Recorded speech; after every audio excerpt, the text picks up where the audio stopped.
Good morning, everyone, and welcome to today's Healthcare Innovation webinar entitled Optimized Transfer Centers, the Key to Faster Care, Lower Costs, and Higher Revenue.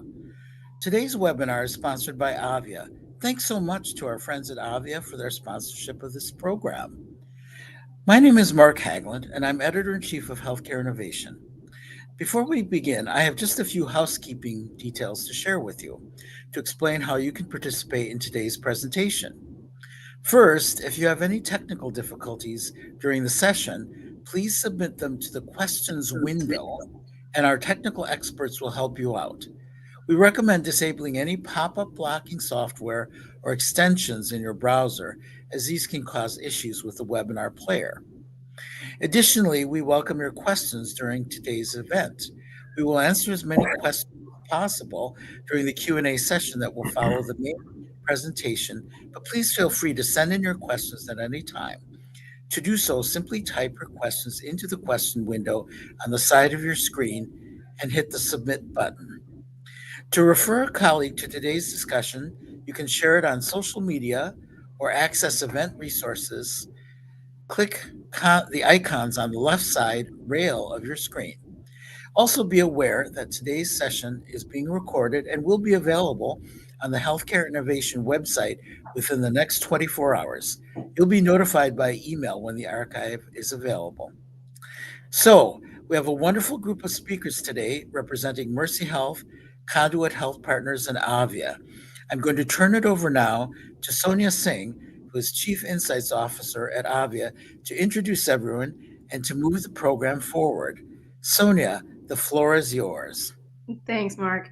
Uh, Hello, good morning, everyone. This is Sonia Singh. I'm the Chief Insights Officer for Avia, which means I have the great pleasure of getting to know companies like Conduit, getting to know folks like Jim and Lindsay at Mercy, and just hear about the problems you're solving, how you're doing that in innovative ways, and how you're really tackling some of these biggest issues and seeing real outcomes.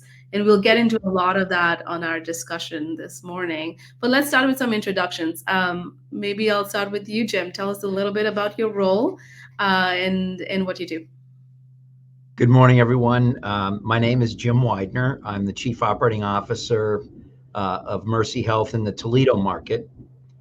And I have oversight responsibility for 4 of our metro hospitals, as well as our medical transport division, Life Flight Network, with 3 helicopters and mobile intensive care units and 15 ambulances. Wow. Lindsay? Hello, everyone. My name is Lindsay Paul. I'm the Chief Nursing Officer at St. Rita's, which is our Lima market.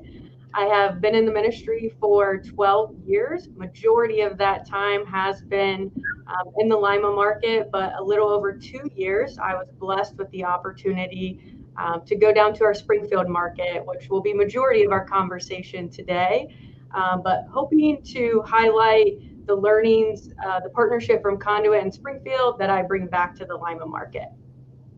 That's wonderful. And before I ask Dominique to introduce herself, I'll just alert the audience that we do have a couple of polls on transfer centers, understanding your challenges. So just watch for the poll on your screen, and we'd love your responses there. But Dominique, tell us a little bit about yourself and your role.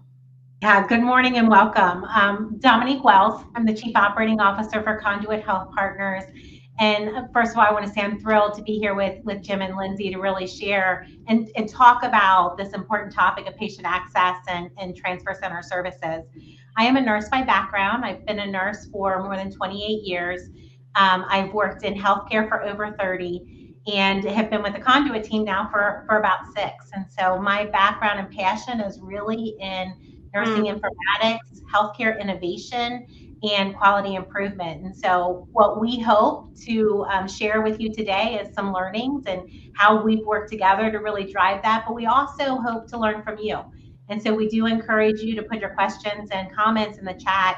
And Sonia and I will share later today how you can connect with us if we're not able to get to those, because we love to be able to think about thought leadership and how we drive these things forward, and would love to connect via LinkedIn and other mechanisms towards the end of our program. So Sonia, we'll hand it to you so we can get started and share some learnings together. Thank you. And I always like to start these discussions with why. Why are we solving some problems? What were the challenges? So Jim and Lindsay, I'll start with you. Maybe Jim, you first. Before partnering with Conduit, tell us a little bit about Mercy Health's journey. What were some of the challenges, some of the pain points, particularly in the patient transfer process that you were navigating? Yeah, thanks, Sonia. Just let me level set for a minute. Bon Secours Mercy Health, which is our parent, is a Catholic health system in the United States in the top 5, 49 hospitals spread out multiple states. The largest market penetration is the Ohio market, and that's where I hail from in Toledo. The Toledo market is interesting. It has 4 hospitals in the metro area. One of those 4 hospitals is a level 1 trauma center and a quaternary facility. The other 3 are tertiary hospitals. And then there are 3 hospitals. One is critical access. The other 2 are smaller in the rural market and what we call the secondary market. And we also have, as I mentioned before, we have a medical transport division, 3 helicopters, 4 mobile intensive care units, and 15 ambulances. That's called Mercy Lifelight. Toledo, within Bon Secours Mercy Health, is the 2nd largest market, and we are the largest market for transports. So Conduit, moving patients from the rural setting into the metro setting, is critical to our success in how we operate in the market. The challenges that we faced was really our smaller sister hospitals in the rural market. When asked, like voice of customer, hey, how are we doing with transport? The answer came back terrible. And basically they told us that we were slow, we were cumbersome to use, we were fragmented. And what caused the most concern was they're pointing out that if they couldn't move a patient in a reasonable amount of time from their hospital into one of the metro hospitals, if they couldn't do it in a reasonable time, they went outside the system, called up another transport company, and in many cases went to a different health system. Wow. And that was a wake-up call for us to know that we had to do something different. And so just to ask a further question there, Jim. So it's both the transport and transfer pieces, there were challenges with both of those. There were, most of it was the transport. Transport, okay. Yeah, facility to facility was the issue. And we knew that we had to fix what problems we had. We just didn't really know where to start. Got it. And Lindsay, it'd be great to get your perspective too, as the Chief Nursing Officer, as you thought about these challenges around patient transfer. How did that affect the nursing teams as well as patient care? Yeah, so in Springfield, from a nursing perspective, the transfer process, I'm going to use the same word Jim did. It was fragmented, reactive, and time consuming. There's a lack of transparency, I would say, into bed availability, delays in communication with accepting facilities. So we sat there trying to push patients out. So specifically our behavioral health patients. Springfield is a 250-bed hospital. It does have a freestanding ED and a critical access hospital with an ED in Urbana as well. But all of it had direct impact on patient care and our nurses' ability to work at the top of their license, because they were manning the phones, trying to make connections to multiple facilities at one time. Got it. So they were manually trying to coordinate the right transfer, the right next location, as well as the transport. The nurses were doing that. Yes, along with social workers or whoever at that point that you can try to convince in the ED to come help. Right. So it sounds like a lot of inefficiencies as you just described there. How did you see that impact patient outcomes, as well as you talked a little bit about staff satisfaction, but expand on that some more. Uh, so the transfer inefficiencies had a clear ripple effect, I would say, both on patient outcomes and staff morale. So my background is an ED nurse, so you can walk into an ED department and know if you're boarding just by looking at a nurse's face. And especially, behavioral health patients, those are acute patients that need a different level of care. And at Springfield, we didn't have a behavioral health unit and those resources at our fingertips. So delays in coordination often meant delays in care. So especially for patients who can't afford to wait, they can escalate quickly. We're talking about maybe workplace violence for staff and putting other patients at risk. So we saw patients sitting in the ED longer than necessary, which not only impacted their experience, but backlogs that strain the entire system. If we're taking care of one-to-one patients, that's backlogging the care and the door to decision time to get patient upstairs or other acute patients that may need life flight and a different medical higher level of care. I would say from the staff perspective, nurses were spending valuable time, like I said, chasing down the beds, the multiple phone calls, almost being like a hospital unit clerk and trying to coordinating through disconnected teams. And I'm saying, like, we're talking to social workers at one place versus nurses. We have to do a doc to doc, and just trying to herd, lack of better words, herd all the cats to do the right thing for patients. So that's not why any of us went into healthcare. Yeah. It led to frustration, fatigue, and at times true burnout, especially when they knew patients deserved better. And this population, specifically when it comes to our mission at Bon Secours Mercy Health, it's to extend the compassionate ministry of Jesus. That didn't feel right.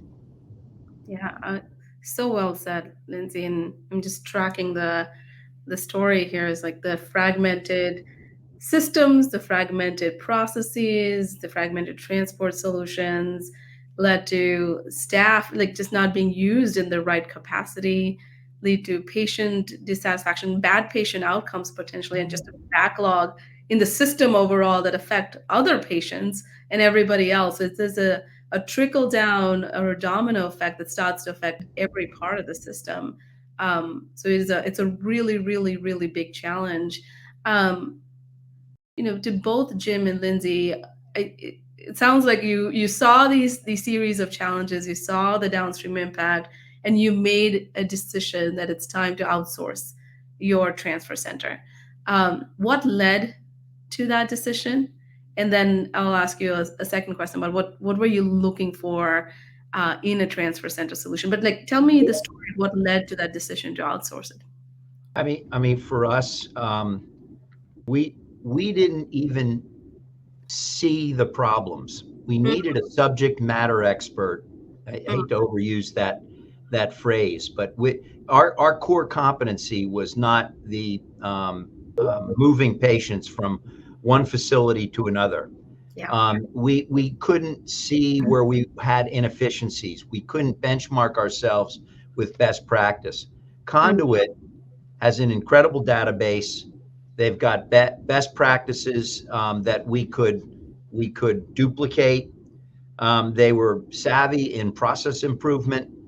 They were well coordinated with project management, and also had a QA program to improve the transport process. So we needed an expert. We didn't have it in-house, not our core competencies. We got it when we partnered with Conduit. Yeah, we needed a strategic partner. And again, it's not just based off the feelings like we're doing well, we're pushing patients to the right level of care. It was about accessing real-time data. I think majority of us are leaders that we need the facts and objectives to make thoughtful decisions. And that's what Conduit brought to the table. I have data upon data upon data that I can look at daily. I can co-create with this team and be able to reimagine, what could this look like? And they're just players that welcome you to the table and different ideas and different insights. That's an excellent answer. It sounds like you saw the problem, but you needed the right expert at the table, and you needed the data to have confidence in those decisions, and you needed the best practices and the project management and all of that. So it sounds like that is the summary of what led you to this really great partnership with Conduit. I think, Dominique, this is a great time to turn to you and tell us about your partnership approach. Of course, working with Mercy, but what does that look like for others that are on in the audience? What would that partnership approach look like while implementing a transfer center? Yeah, I think this is a great question, and you're hearing it resonated through what Jim and Lindsay are both saying. It truly is a partnership approach. We want to have a seat at the table. We want to be able to be considered or looked to be a solutioneer to try to solve some of the most challenging dilemmas that they're faced with. And so one of the things that, and I'm going to call it required, but we really ask of our client organizations, is that we have monthly meetings that we meet on an ongoing basis. And that is what is so critical to really being able to have fresh eyes looking at things, being able to ask the right types of questions. And so we meet. Most often it's monthly. And it is a pure executive level. We've got executive presence at the table. We've got physicians where we're able to look at and see and understand what is the data telling us. The data tells us a story. How do we take that story and make it meaningful into what we're trying to understand? So we use that strategic partnership to say, okay, are we meeting the goals that we've set together? Are we meeting functionally what we're trying to achieve? What all of a sudden we might see a decrease in cardiology volume. So what happened? Do we have, did we lose a cardiologist? Did we have a change in the way that patients are moving? So we're asking those thoughtful questions in that moment on a consistent basis to be able to make the appropriate adjustments and adaptations. So the data tells us the story. We also want to make sure that we are scalable, that we can move with our clients. And so the beauty of being able to have a centralized model is that you gain economies of scale, you gain efficiencies because you can handle more with fewer resources.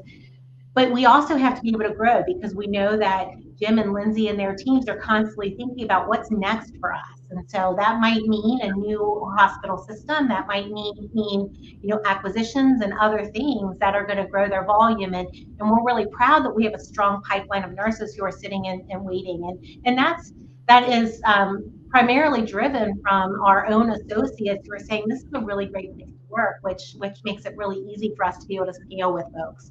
And then lastly, I would say it's really looking at the implementation process. You heard me talk about quality improvement and that being so critical and important.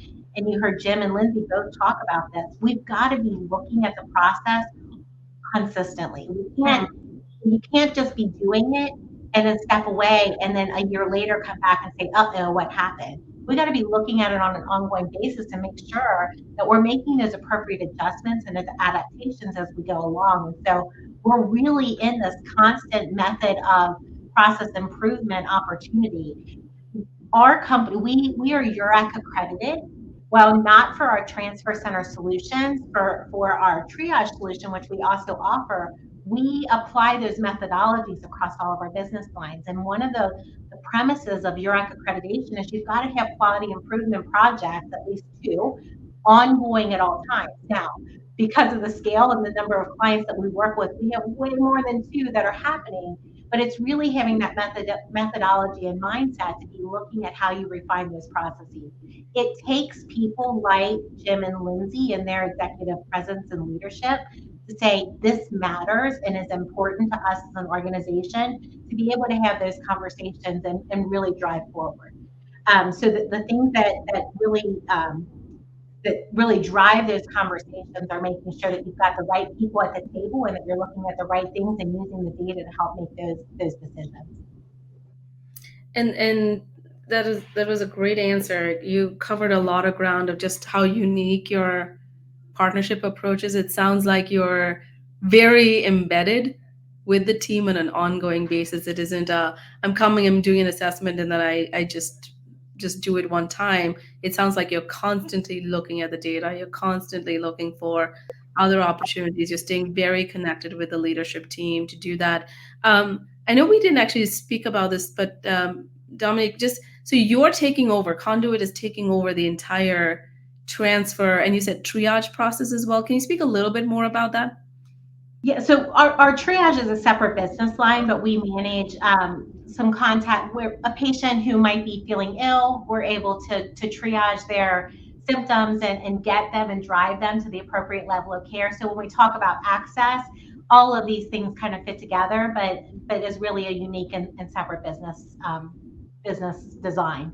Got it. So once Mercy has outsourced it to Conduit, Lindsay's nurses aren't doing the staying on the phone and coordinating all the different social workers and transport. Your team manages that, and you're looking at the full picture, essentially. Yes, and our goal, and you heard the pain points that Lindsay talked about, our goal is to lift the burden of the bedside caregivers. They're doing the important work. They don't need to be spending time doing what we're calling administrative tasks that do take clinical insight. So we are a nurse-led model. We have nurses who are doing that intake so that when we've got a stroke or a STEMI that's coming through, we're not going through a rote list of questions to get 10 or 15 questions deep. We're saying, hey, this patient needs to move and it needs to move fast. We're going to take care of all of that stuff on the back end. And so I think those are really critical differentiators. I've been in a hospital as I'm touring, and I've seen people who are doing chest compressions and holding a phone to their ear, trying to do coordination because they're critical access and they don't have the means to be able to care for it. And I see Lindsay's reaction. It's the reality of some locations. And so how can we really lift that burden to enable the people to take care of the patients that are in their care and let someone else be able to help manage and facilitate that critical movement for those patients. And I want to add, so in Springfield, instead of, being on the phone and calling our partners at Conduit to help, the informatics side truly was implemented. So we have an ADT20 order the physician can put in that goes straight to the Conduit team. I'm unsure what exactly that looks like on their side, but that's when the magic happens. So that's put in. That's saying that we need to transfer the patient to behavioral health. The nurse then has a smart phrase. We use Epic system, puts in the smart phrase. It pulls in the flow sheets within the ED ASAP and Epic into what it can. And then we just F2 through the document. The labs pull in. We say if they're medically clear, we enter the note, and that's it. We're all done. Wow. Yeah.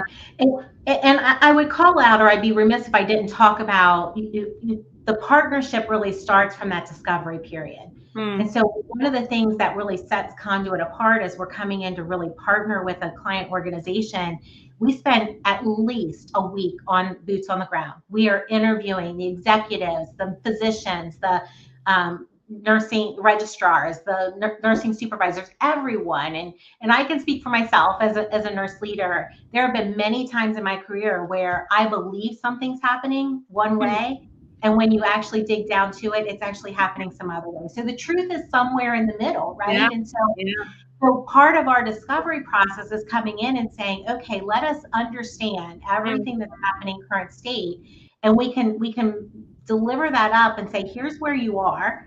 Here's what we know our best practices to be based on all of our experience and all of the things that we've learned, and let's make a decision on how we get there. And for some organizations, it's, hey, this is a complete change management, and so we're gonna rip the Band-Aid and we're just gonna dive right in and do it all. And for others, they're gonna say, hey, culturally, we're just not there yet. And so we think about what that process is gonna look like iteratively as we think about implementation to say, okay, we know our ideal state and where we want to be. How are we going to get there, and how do we make sure that we continuously move towards that? That's where that quality improvement, there's conversations on a monthly basis, all of that helps us drive towards those goals. Very helpful. And I think, Jim, this would be a good time to ask you the question of, as you decided to partner with Conduit, what did that implementation process look like? How did that go? And particularly, let's zone in on change management. How do you do change management? How do you get buy-in, etc.? So I don't want to lose this point. I just want to comment on what Lindsay had said about behavioral transports. That really wasn't a primary issue for us, but it now is, as we do continuous improvement. And what was learned at Springfield was shared with the Toledo market as far as best practice and electronic submission. So we learn from our sister hospitals too, and Conduit is the conduit to kind of share best practice.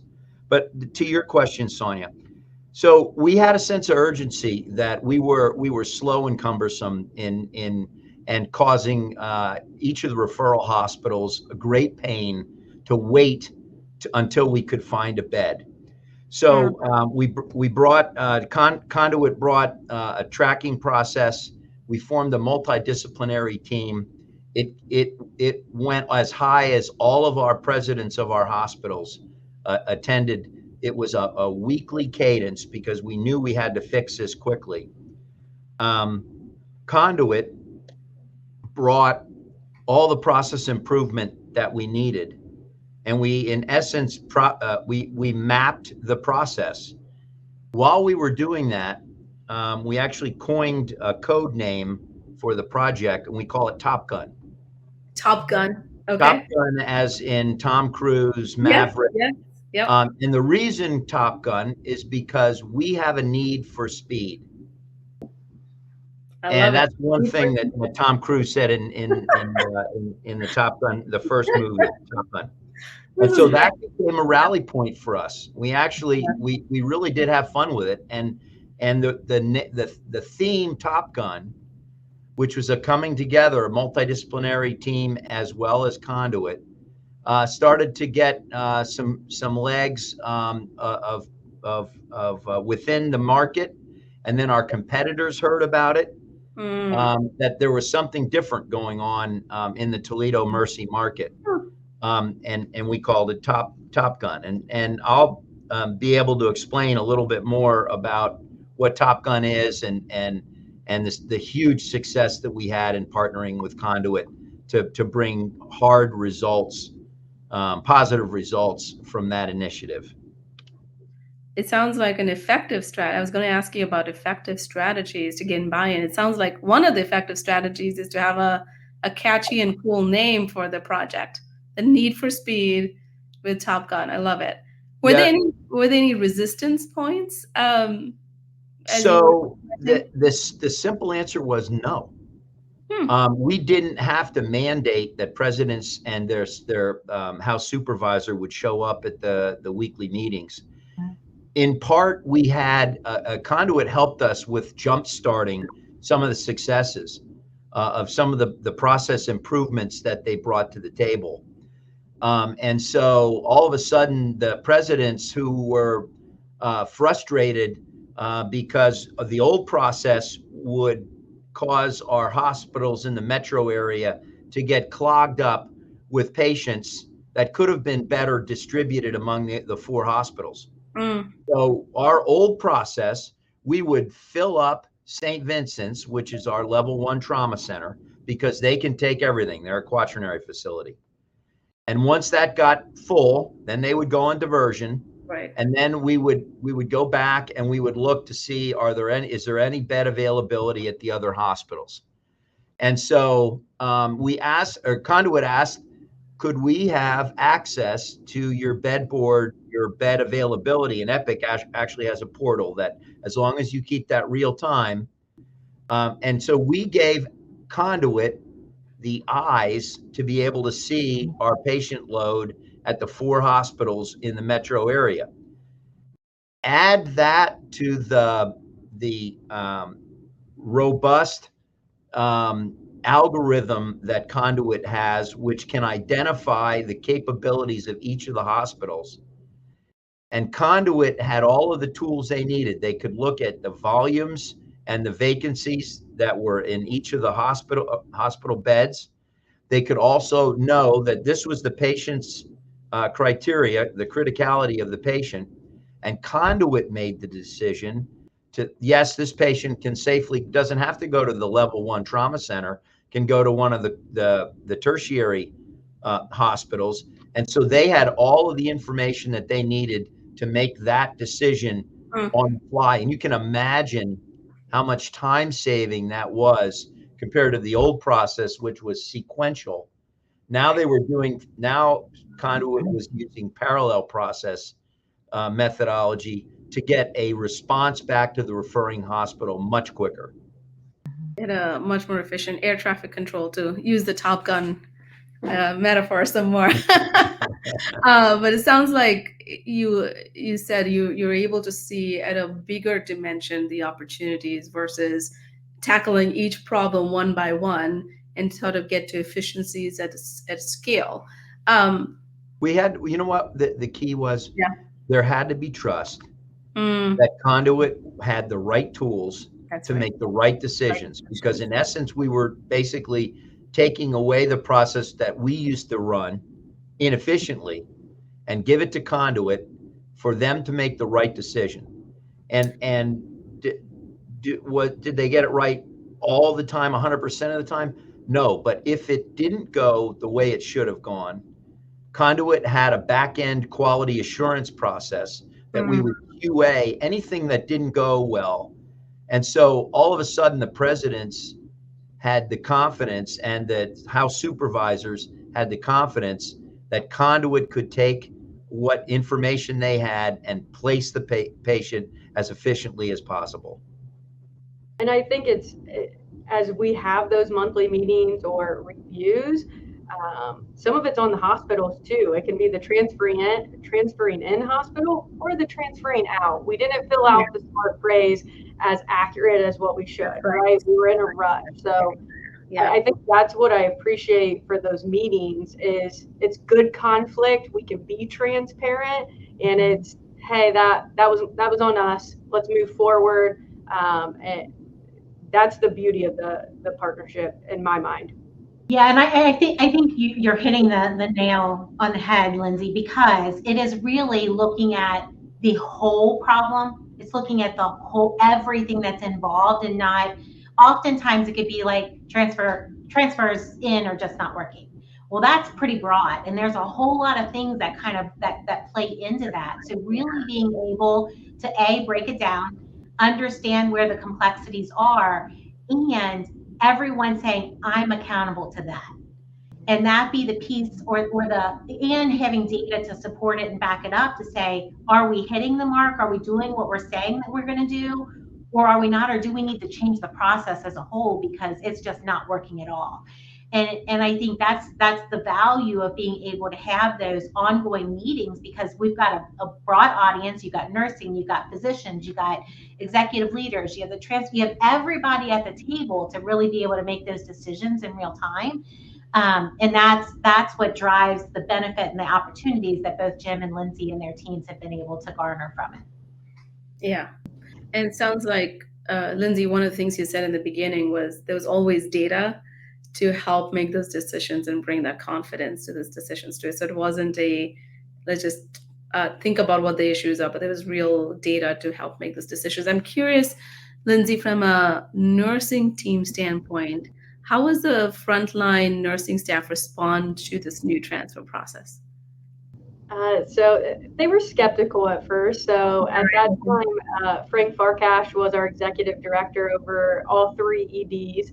So we did a small test of change, which was just at our main Springfield regional. Last year we saw around 42,000 visits there, 45-bed ED. And we started by training just the charge nurses for the smart phrase and to implement this. It was a big change, but it starts with trust. But once our team saw, I would say, the responsiveness, they had more time, and how the conduit nurses were advocating for patients just as we would, that's when the trust started to build quickly. I think putting a face to who the transfer center is or Yeah. is huge too. You know, to know if there's an issue or if there's a concern or if there's any delay, their turnaround times, I could pick up the phone, call Deepa, call Kelsey. I mean, it was just so easy to have. It's almost like an ED trying to call up to the ICU manager to cut down on that delay of transfer. It's like I was calling upstairs to Deepa to say, hey, help me, and understanding what's happening. And we had a response within minutes. So them seeing that feedback and that they're doing something and that they care, that's the foundation of the infrastructure that we built. That's very helpful. And it sounds like even though it was outsourced, they were essentially like part of the team. You know them by name. It seems like there's an inherent trust also because there was a lot of nurse-led folks at Conduit. So there's an inherent trust amongst professionals that way as well. Were there any feedback mechanisms you put in place to capture their experiences? Because getting the feedback from the physicians, from the nurses, seems like such an important piece. Were there any particular mechanisms you put in place for that? So I would say besides, you know, every day at Huddle or shared governance, so councils, definitely employee rounding. We work as a triad. So Dr. Ayers and Dr. Guest that lead the emergency services in Springfield, as they round with their physicians, that was more of, hey, did you hear about this case? And again, picking up the phone, sending an email to Deepa and Kelsey. We were on the line that day if we felt it was that urgent. But those, I mean, it felt like it wasn't even needed for a formal like QR code or anything because they're right upstairs. They're a phone call away, and we were able to hammer it out in real time. It was happening more naturally because of just the connection between the teams. You know, we've talked about what problems you were trying to solve. We've talked about partnering with Conduit. We've talked about feedback and change management. Let's talk about results and outcomes, because all of this doesn't matter much if they aren't real outcomes, real results. Jim, you started the conversation with saying our transport transfer system was broken. It was terrible. It was fragmented. What results or measurable improvements have you started to see since implementing Conduit solution? Yeah, probably, Sonia, three things that are the highlight of the results. Number one, there's one point of contact, and that's all the referring hospital has to do. And Conduit takes that transfer and completely delivers the patient to whatever hospital they designate. So one call to facilitate a transport was one. Two, a 34% decrease in the amount of time it takes to transfer a patient, to set up the transfer, 34. And that continues to improve. But that's measured in hours, right? So, I mean, so what kept our Top Gun committee going was listening to the referring hospitals, and listening to the success story from their house supervisors, from their frontline folks saying, man, is this so much easier. It is the easy button for us now. And it doesn't, 34% improvement in their efficiency, right? Because they can do other things that they're supposed to be doing, not waiting on a bed assignment for a patient that's just sitting in their emergency department. And then last, and this one surprised us probably the most, there was a 54% increase in the direct admissions, meaning that patients when they were waiting, the referring hospital many times would just say, we got to ship it someplace else. We can't keep the patient who's hot sitting in our ED waiting around for Mercy system to move the patient. And so 54% increase in the admissions per week at our receiving hospitals, which is amazing. it's amazing from the sense too that we were losing that, until we started to fix the process. And I would say this, Sonia, we're not done yet. That number we continue to refine. Conduit continues to challenge us in ways that we can get better. And so I'm sharing with you the outcomes, and next year we'll do this, and they'll be much better when we take a look at it again. Oh, that's fantastic. It's always good to have a partner who continues to challenge you to do better versus get complacent. Lindsay, from your standpoint, what improvements have you seen from a clinical team satisfaction, care coordination? I'm hoping that nurse is no longer doing compressions and holding the phone. But what other improvements have you seen? Let's clarify that didn't actually happen in the and Jim actually challenged me. I feel like I need a Top Gun committee at this point. If that's a committee name in Toledo, challenge accepted. And I would say the most meaningful outcomes was clarity and coordination across the care team. So the nurses knew exactly who to call, what the process was, and what to expect. So there was no more juggling the calls, and it was a single transfer. The results that we tracked at the beginning was the ED length of stay. Because I'm telling you, at our 9:30 bed huddle that was in the ED, there was anywhere like averaging 6 to 7 behavioral health patients. Within our large ministry, Springfield is the third largest behavioral health population. So this was a daily occurrence. You talk about staff morale around transfers, the resources sucked in for multiple patients. We saw a 64% reduction in that ED length of stay just for behavioral health patients. 27% decrease in average phone calls. So that was huge as far as satisfaction goes. And then when I say that Conduit has data, they had it down to the seconds on the phone call. So a 50-second drop in talk time per call, which adds up quickly, and free staff to focus on the direct patient care, which that's a win we can feel proud of. The patient is, the workflow seamless, the patient gets to the right level of care, it's more humane. Yeah, and it goes back to the mission of Mercy that you talked about in the beginning as well. It sure does. It helps you really, and that affects staff morale, it affects the broader system. So there's a good trickle down effect that happens from doing this well. So Dominique, as you think about partnering with health systems, what type of insights do you provide to health systems you're partnering with? How have you seen other organizations successfully leverage this for their own planning? Yeah, well, you've heard Jim and Lindsay, and we're really proud of the robust data analytics package that we provide to our clients. So not only do they get that robust data on a monthly basis, but they also get some daily feeds that really give them in the moment information that's important. And they may tell you that we give you way more information than you need or can even ingest in a single sit down. But outside of the obvious, the volume, the types of services, and the things that are really important, we're looking at things like, where are our referral pathways coming from? What is our leakage opportunity?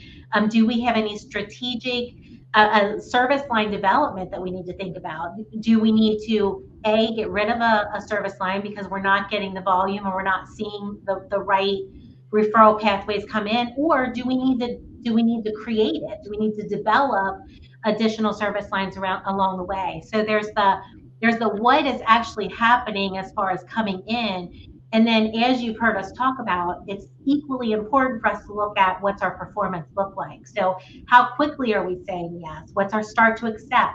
What percentage of the time are we actually saying yes? And so all of those really help us kind of inform that. The other thing that I think is really important in our data is you look at declines and you look at cancellations. And while together that number equals the missed opportunity, separately, they tell us different things. So from a decline rate, we're looking at, was it capacity? Was it capability? Did we not have enough staff nursing beds? Or was it physicians determination to say this patient wasn't appropriate to transfer at this time. Or that's different from our cancellations, which could be because we had somebody left AMA, or they sat around long enough that they determined this patient probably could just be followed up as an outpatient and truly doesn't need to be admitted.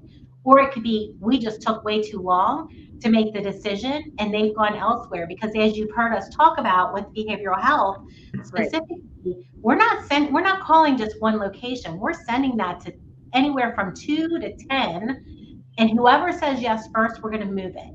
And it goes back to what Lindsay was highlighting. It's not because we want to get rid of the patient out of the ED. It's that that's not the safest place for those patients.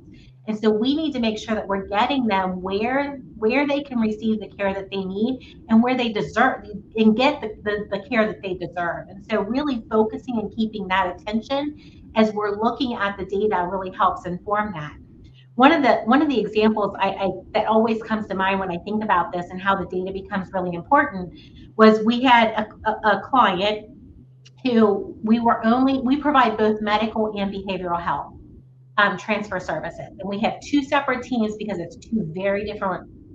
It's different, and so for this particular client, we were only providing the medical services, and they came to us and said, "Listen, we have X number of behavioral health beds. We're not filling them. And today, in current state, it's either the charge nurse or the nursing supervisor or whoever's available is answering the phone. And we don't have the technology to support telling us how much volume is even available." And so they asked us, they said, "Just turn it on. We just want you to be the intake. We don't want you to do all the coordination." In that first month, they had over 1,000 calls come in. And that sustained month over month. And so that gave them the valuable information that they needed to say, hey, we got to make sure we have enough staffing to staff these beds. And B, we might even have to open additional because we have that much volume. And I heard, Jim, we met with Jim and his team recently, and fundamentally they asked the question, they said, we have to decide we're either going to be in this business or we're not.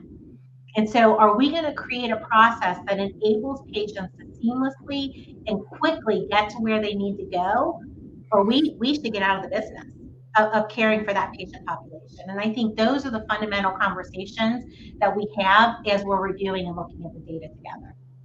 Dominique, let me just comment quickly about that.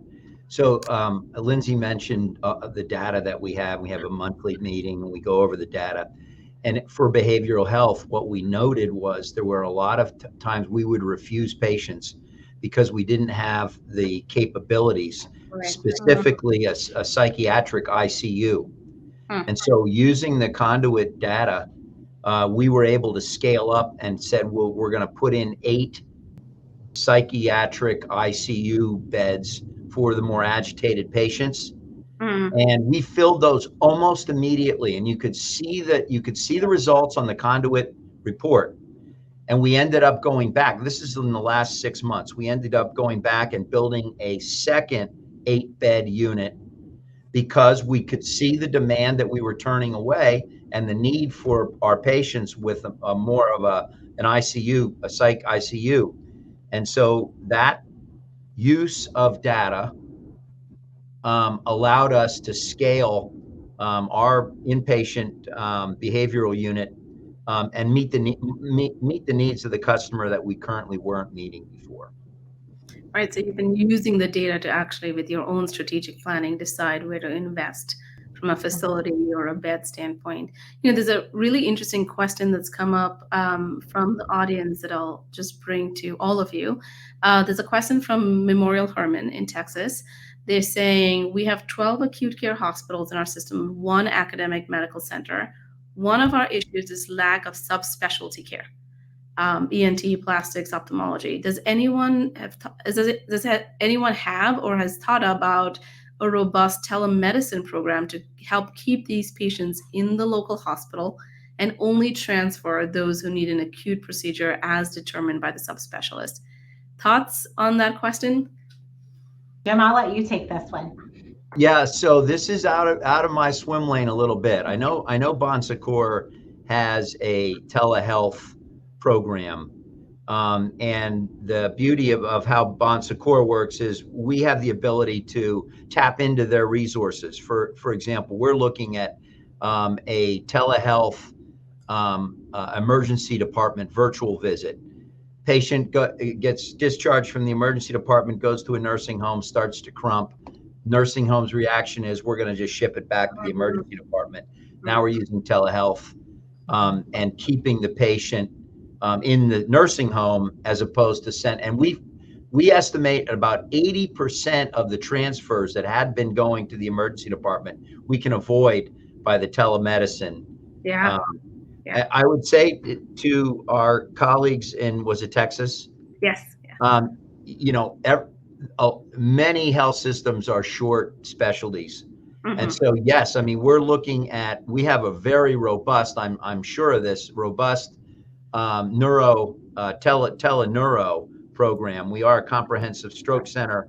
And so our net that we cast, because of the availability or lack of availability of neurologists in our secondary market, we will do teleconsults to provide patient care as opposed to actually having a subspecialty like a neurologist at the site.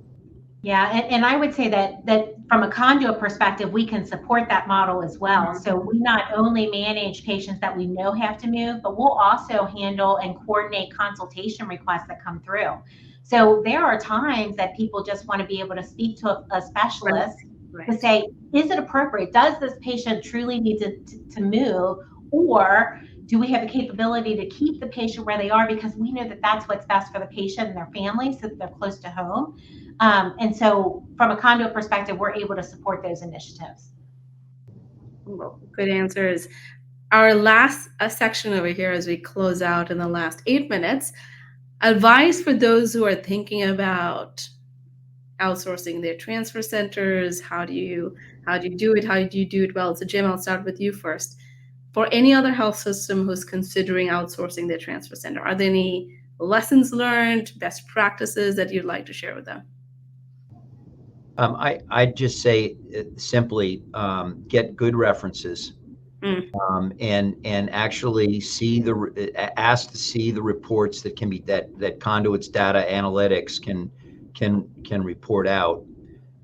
You know, if you get good references, what I found very enjoyable about this session in the past hour is listening to Lindsay and talking about the culture that Conduit has helped them build at Springfield. And it's identical to what we have in Toledo. And I had not thought of that, but it's that consistency. And if you go out and talk with other health systems that use Conduit, I think you'll get a pretty solid endorsement of what Conduit brings to the table. Right. And before I turn to Lindsay, I just want to point the audience to our last poll that'll be live here if it's not already. Just want to get some additional input from the audience as well. But Lindsay, as a leader in nursing, what other advice would you give to other CNOs or other nursing leadership who are thinking about a similar transfer center solution? Don't wait for the perfect moment, just start. Bring your critical voices into the decision-making process early, especially your frontline nurses, and frame it not so much as an operational change, but as a patient care solution, because that's exactly what it is. The way we move patients is a reflection on how we value them, and that'll pull at the nurse heartstrings pretty easily and free up their time. And what's next for Mercy Health in terms of optimizing patient transfers? Well, go ahead, Lindsay. I was just going to joke, Jim. I'm going to have a Top Gun committee started. I need the easy button here as we try to strive in Lima. Being comprehensive stroke, just like St. V's and Toledo is, using Conduit as partners and going out and talking to other hospitals, how to make it easy, how do we make it faster, That would be the next thing. And then both for Springfield and Lima is to streamline for medical patients, just like we did for behavioral health. The ADT 20 order, why can't we do that for medical patients? Why are my ICU nurses on the phone? Right. Critical medical patients. So that's, and of course, always AI, the predictive analytics is always top of Right. my mind. Oh, those are great. The next phase sounds great. Listen, I want to be on a Top Gun committee too, so I'll be taking that away from this as well. Let's close out with you, Dominique.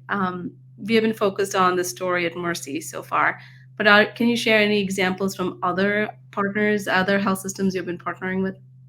Yeah, so Sonia, there are so many examples, and I think what's really important, because I could go into a lot of those details, but I think the importance is that you to determine whether an outsourced partner is the right fit. I think Jim and Lindsay and teams have had decentralized opportunities, but I think the fundamental question is that the right model? Yeah. And what I want to call out particularly here is that to Jim's point, you have to make sure that you've got the right partner. We're not a vendor. We're not Mm, coming in to just do and perform what you've asked us to perform. We truly are part of it. We're invested in you, and we're invested in what's happening. And I think about, I want to call out specifically, because it would be not awesome of me to not call this out. Jim and Lindsay just met for the first time last week. So they are part of the that's same right. organization. And as part of our preparation for today's conversation, that was the first time that they had the opportunity to meet. And you heard Jim say that, from my perspective, when you build a centralized model, whether outsourced and whatever that might look like, you've got to make sure that you have core fundamental principles in place. You've got to have standard operating procedures. You've got to be able to say, these are, as a system, the non-negotiables and our priorities that we're trying to meet. However, as you've heard today in this conversation, you still can have that and still be able to work on the individual market and facility level priorities and goals. So for Toledo, that was rural market. For Lindsay and her team, it was behavioral health. And you heard Jim say it earlier, and he kind of stole my thunder because it is Conduit having those conversations. How do you spread those Yeah. successful wins across a large organization like Bon Secours Mercy Health? And Conduit has been able to serve as that conduit to be able to make sure that that information is going across. And not only that, being able to connect people like Jim and Lindsay, who are really driving from an executive level what is needed to Yeah. really drive patient access. Well said. In our last minute here, let's bring up the last slide on how people can get in touch with you. But maybe last question for you, Dominique, is what is next for Conduit? Any exciting developments on the horizon that we should know about?